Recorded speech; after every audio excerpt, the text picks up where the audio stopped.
উচ্চ মাধ্যমিক semester 4-এর math এক্সামে 10 নাম্বার সিলেবাস বহির্ভূত।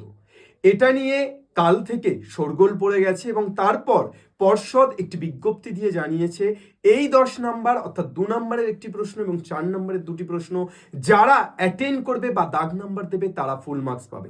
আমার এখানে প্রথম প্রশ্ন হলো যে যারা অ্যাটেন্ড করবে তারা ফুল মার্কস পাবে, পরীক্ষার হলে যারা এই প্রশ্নটা সিলেবাস বহির্ভূত দেখে বা বুঝতে না পেরে অন্য প্রশ্ন অ্যাটেন্ড করতে গেছে এবং পারেনি তাদের কি হবে?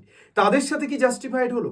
দ্বিতীয় প্রশ্ন যে এই 10 নাম্বার প্রায় 25% কোশ্চেন যে বাইরে থেকে এলো সিলেবাসের এবং তার জন্য পরীক্ষার হলে একটি ছাত্র বা ছাত্রীর যে মেন্টাল ডিস্ট্রাকশন হলো সেটার জন্য কি হবে?